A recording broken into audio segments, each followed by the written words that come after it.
Guys, അങ്ങനെ രാവിലെ തന്നെ നമ്മുടെ പല്ലതേക്കിപ്പം പരിപാടിയൊക്കെ കഴിഞ്ഞ് നേരെ ചാവടിക്കാൻ വേണ്ടി വന്നിട്ടുണ്ട്. ദോശയൊക്കെ കൂട്ടി ഇങ്ങനെ ചാവടിച്ചുകൊണ്ടിരിക്കുകയാണ്.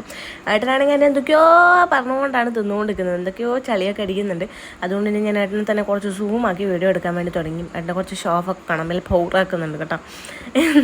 അങ്ങനെ ഓരോന്നൊക്കെ കഴിഞ്ഞ് ഏട്ടൻ പണിക്ക് പോയി. പിന്നെ നമ്മുടെ ചെറിയ ചെറിയ പണിയൊക്കെ ആയിട്ട് ഇങ്ങനെ എടുത്ത് കഴിഞ്ഞ് ഞാൻ ഉച്ചും കൂടി കുറച്ച് ഐസ്ക്രീമൊക്കെ എടുത്തു. അതിൻ്റെ മുകളിൽ കുറച്ച് ബിസ്ക്കറ്റൊക്കെ പൊടിച്ചിട്ട് തിന്നു. നല്ല ടേസ്റ്റാണ്. അങ്ങനെ അതൊക്കെ തിന്ന് കഴിഞ്ഞ് ഇച്ചുതാ മണ്ണൊക്കെ എടുത്ത് വാരി പൂഴിയൊക്കെ കൊണ്ട് ഇങ്ങനെ മുറ്റത്തേ കളിച്ച് ഇങ്ങനെ നടക്കുന്നുണ്ട്. അങ്ങനെ നമ്മുടെ കളിയൊക്കെ കഴിഞ്ഞപ്പോൾ നേരെ ഇച്ചുവിനെ കുളിപ്പിച്ച് സുന്ദര കുട്ടപ്പനാക്കി എടുത്തു. അങ്ങനെ നമ്മൾ നേരെ ഇവിടെ വീട്ടിൻ്റെ അടുത്ത് തന്നെ ഒരു കുടിയലുണ്ട്. അപ്പോൾ അങ്ങോട്ടേക്ക് പോകാനുള്ള ഒരുക്കത്തിലായിരുന്നു. അങ്ങനെ ഒരുങ്ങി ഇറങ്ങിയിട്ടുണ്ട്. ഞാനും അമ്മയും ഇച്ചും കൂടിയാണ് കേട്ടോ പോകുന്നത്. അങ്ങനെ നമ്മൾ കുടയൊക്കെ എടുത്ത് നടക്കാൻ തുടങ്ങി. ഇന്നത്തെ കാലാവസ്ഥ പറയുന്നത് വെയിലുമുണ്ട് മഴയുണ്ട്, ഇങ്ങനെ മാറി മാറി വന്നുകൊണ്ടിരിക്കുകയാണ്. അങ്ങനെ നടന്നുകൊണ്ടിരിക്കുമ്പോഴാണ് ഫുള്ള് വെള്ളത്തിൽ ആമ്പൽ കണ്ടത് കേട്ടോ. ആടെ ഉണ്ടായ ഒരു ചക്കനോട് ആമ്പൽ പറിച്ചു തരാൻ വേണ്ടിയിട്ട് അവനത് പറിച്ച് ഇച്ചുവിന് കൊടുത്തു കേട്ടോ. അവരൊക്കെ മീൻ പിടിക്കാൻ വേണ്ടി വന്നിട്ടുണ്ടായിരുന്നു. ഇതാ ഫുള്ള് വെള്ളത്തിൽ ഇങ്ങനെ പോകുന്നുണ്ടാവും. നല്ല രസമാണ് ഇത് കാണാൻ വേണ്ടിയിട്ട്. എനിക്ക് ഭയങ്കര ഇഷ്ടമാണ്. അങ്ങനെ ഇച്ചുവിൻ്റെ കുറച്ച് 2-3 ഫോട്ടോസൊക്കെ എടുത്ത് വീണ്ടും നമ്മളെ നടത്താൻ അങ്ങോട്ട് തുടങ്ങി.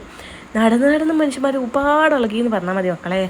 വയ്യാണ്ടായി. അപ്പോൾ പകുതിക്കൊന്ന് മിനിയാൻറ്റി പിള്ളേരൊക്കെ ഉണ്ടായിരുന്നു. അങ്ങനെ അവരുടെ കൂടെ ഓട്ടോയിൽ നമ്മൾ നേരെ വീട്ടിലെത്തിയിട്ടുണ്ട്. അങ്ങനെ വീടൊക്കെ ചുറ്റി നടന്ന് നമ്മൾ കണ്ടു. അടിപൊളി വീടായിരുന്നു. വീടൊക്കെ കണ്ടു കഴിഞ്ഞ് പുറത്തേക്ക് ഇറങ്ങി നേരെ മെയിനായിട്ടുള്ള പരിപാടിയാണ് തിന്നുക എന്ന് പറയുന്നത്. ചിക്കൻ ബിരിയാണി ഉണ്ടായിരുന്നു. അടിപൊളി ടേസ്റ്റ് കിട്ടാം, അച്ചാറും സാലഡൊക്കെ ആയിട്ട്. അങ്ങനെ അതൊക്കെ തിന്ന് ഇച്ചുതാ എന്തൊക്കെയോ ഇങ്ങനെ തുള്ളി കളിക്കുന്നുണ്ട്. പിന്നെ പിള്ളേരുമായിട്ട് ഇച്ചു നല്ല കൂട്ടായിട്ടുണ്ടായിരുന്നു കേട്ടോ. അങ്ങനെ പിള്ളേർ ഒന്നിച്ചൊക്കെ ഇച്ചു ഇങ്ങനെ കളിച്ചുകൊണ്ട് നിന്നു. അത് കഴിഞ്ഞ് പിന്നെ നമ്മൾ നല്ല തിരിച്ച് വീട്ടിലേക്ക് പുറപ്പെടാൻ വേണ്ടി തുടങ്ങി. വീണ്ടും നടക്കുകയാണ്. അങ്ങനെ നടന്ന് പകുതിക്ക് എത്തിയപ്പോഴേക്കും 2 കൂട്ടരും 2 ഓട്ടോറിക്ഷ കയറിയിട്ട് നേരെ വീട്ടിലേക്ക്. അപ്പോൾ ഇന്നത്തെ എൻ്റെ കുഞ്ഞു വിശേഷം ഇത്രയേ ഉള്ളൂ. Bye bye, see U.